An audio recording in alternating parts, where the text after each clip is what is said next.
Hello दोस्तों, welcome to my channel focus maths classes. मैं करता हूं आप सभी का स्वागत अपने एफएमसी परिवार में। आज हम बात करेंगे इस वीडियो में ईएमआरएस वैकेंसीज़ के बारे में जिनका नोटिफिकेशन आया हुआ है और इस समय फॉर्म डाले जा रहे हैं। और इन वैकेंसीज़ की फॉर्म भरने की जो लास्ट डेट है वो 31 जुलाई है। जितना जल्दी हो सके आप सभी लोग अपना फॉर्म फिल कर दें, क्योंकि बाद में सिस्टम का पता नहीं, सर्वर डाउन हो जाता है, दिक्कत होती है बाद में फॉर्म भरने में। जैसे कि इस समय बीपीएससी का हाल है, बीपीएससी का फॉर्म भरने में काफ़ी दिक्कत हो रही है बच्चों को। चलिए शुरुआत करते हैं अपने इस वीडियो की।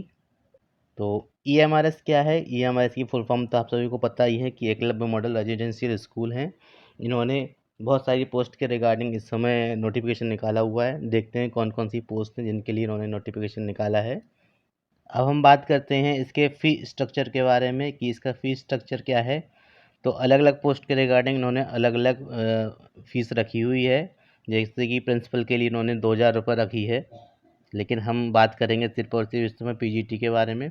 तो इन्होंने पीजीटी पोस्ट के लिए इसका 1500 रुपये फ़ीस रखी हुई है। अब हम बात करते हैं कि ये हमारे वैकेंसीज़ के जो फॉर्म है किस तरह से भरे जाएंगे। तो इन्होंने साफ साफ इसमें लिख रखा है कि सिर्फ और सिर्फ एग्जामिनेशन फॉर्म जो लिए जाएंगे वो ऑनलाइन तरीके से लिए जाएंगे, बाकी किसी और भी तरीके से इसके फॉर्म एक्सेप्टेड नहीं है। और एक चीज़ और बहुत ज़्यादा इम्पोर्टेंट है जो देखने की है कि जो हमारे एससी एसटी या पीडब्ल्यूडी जो कैंडिडेट होते हैं उनके लिए उन्होंने साफ साफ दे रखा है कि इनके लिए कोई भी फीस नहीं लगेगी। मतलब एससी एसटी के लिए और इन कैटेगरीज़ के लिए कोई भी फ़ी नहीं है। अब हम बात करते हैं कि ईएमआरएस वैकेंसीज़ में किस पोस्ट के रिगार्डिंग कितनी वैकेंसीज़ हैं। लेकिन हमें मतलब है सिर्फ और पीजीटी से, वो पीजीटी में 2266 वैकेंसीज़ हैं।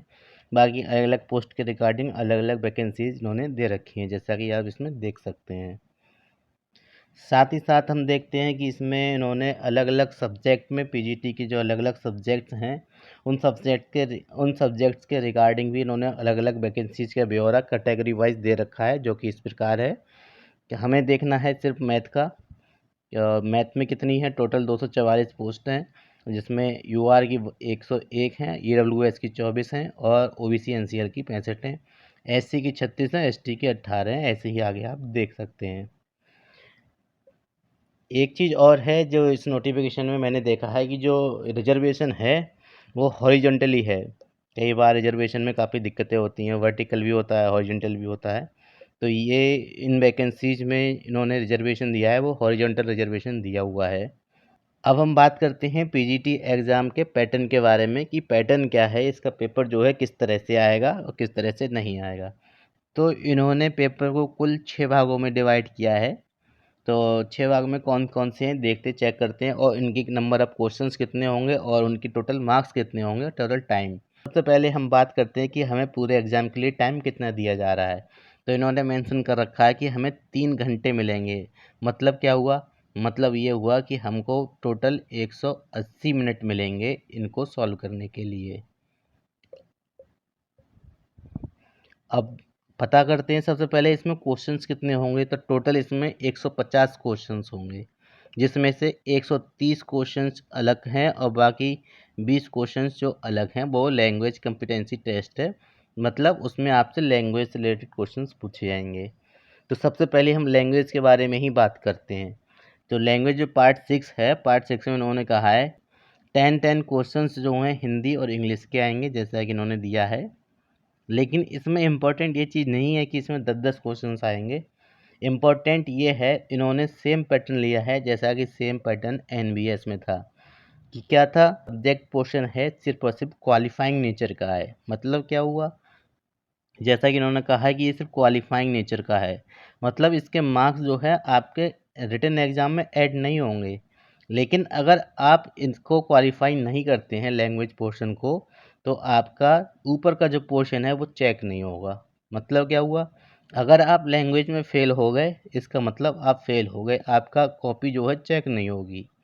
और फेल का पास का क्राइटेरिया उन्होंने क्या कहा है कि 40%, मिनिमम 40% आने चाहिए आपके मार्क्स। मतलब 10 में से 4 क्वेश्चंस ईच सब्जेक्ट में। मतलब क्या हुआ कि आपके हिंदी में 10 में से 4 आने चाहिए, और इंग्लिश में भी 10 में से 4 आने चाहिए सेपरेट।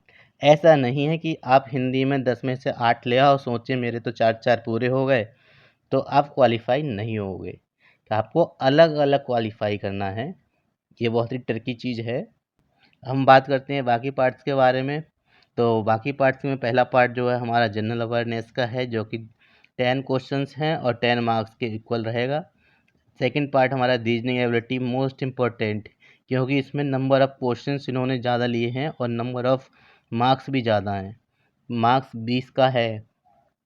रीजनिंग एबिलिटी जो है अकेले ही 20 क्वेश्चंस आ रहे हैं और 20 मार्क्स के हैं। बहुत ही ज़्यादा इम्पोर्टेंट है ये एग्ज़ाम के लिए। अब हम बात करते हैं अपने पार्ट थर्ड के बारे में। पार्ट थर्ड आईसीटी रिलेटेड है, मतलब कंप्यूटर है। कंप्यूटर का भी काफ़ी वेट है, इन्होंने 10-10 क्वेश्चंस पूछे हैं। और टीचिंग एप्टीट्यूड, और टीचिंग एप्टीट्यूड में सिंपल साइकोलॉजी पूछी जाएगी, ज़्यादा कुछ नहीं है। लेकिन उन्होंने नीचे जो सब्जेक्ट पोर्शन दे रखा है, इन्होंने नीचे कहा है कि पार्ट 5 में कि डोमेन नॉलेज, इन्होंने एक वर्ड तो बोल दिया कि आपका सब्जेक्ट स्पेसिफिक आएगा, सब्जेक्ट का आएगा, ठीक है, कोई प्रॉब्लम नहीं है। लेकिन उन्होंने एक चीज़ और कहा है कि आपके एनईपी के 5 क्वेश्चंस आएंगे। तो एनईपी के तो आपको 5 जो हैं कंफर्म होने चाहिए, ज़्यादा कुछ है नहीं एनईपी में। और दूसरा, ये सब्जेक्टिव पेडागोजी पूछी जाएगी आपसे, जो कि आपने बीएड के टाइम पे देखा होगा कि आपसे एक केस स्टडी कराई गई थी जब आपने बीएड किया होगा। तो वो केस स्टडी से रिलेटेड 5 क्वेश्चंस लिए जाएंगे जो कि सब्जेक्ट रिलेटेड होंगे। जैसा कि हम लोग देखते हैं सीटेट में सब्जेक्टिव पेडागोजी आती है, कुछ कुछ उस टाइप का ही ये होगा पूरा पैटर्न। अभी हमने देखा कि इसका पैटर्न क्या था एग्ज़ाम का। अब हम बात करते हैं टाइप क्या है, किस टाइप से ये हमारा एग्ज़ाम कराया जाएगा। हमने देखा है एनबीएस और केबीएस के सीवीटी थे कंप्यूटर बेस्ड, लेकिन इन्होंने साफ साफ कह रखा है कि हमारा जो है कंप्यूटर बेस्ड क्वेश्चन नहीं होगा, वो हमारे सीट बेस्ड होंगे। मतलब ये एग्ज़ाम हमारा ऑनलाइन ना होके ऑफलाइन ही होना है। आज के टाइम में सब लोग ऑनलाइन करा रहे हैं, लेकिन ये है ये आज वो हमारे सीट पर कराना चाह रहे हैं ऑफलाइन। और इसमें बहुत ही ज़्यादा इम्पोर्टेंट चीज़ जो यहाँ पे मिस ना होने पाए, वो है इसकी मार्किंग। मार्किंग क्या है, इन्होंने साफ साफ बोल रखा है 1/4 माइनस मार्किंग है। मतलब अगर आप 4 क्वेश्चन गलत करोगे तो एक क्वेश्चन आपका कट जाएगा। तो इसे कहते हैं 1/4 माइनस मार्किंग, मतलब एक गलत क्वेश्चन के लिए आपको 0.25 मार्क्स दिए जाएंगे, वो भी माइनस के। मान लीजिए एग्ज़ाम कंडक्ट हो गया, सारा कुछ हो गया, उन्होंने आंसर की दे दी।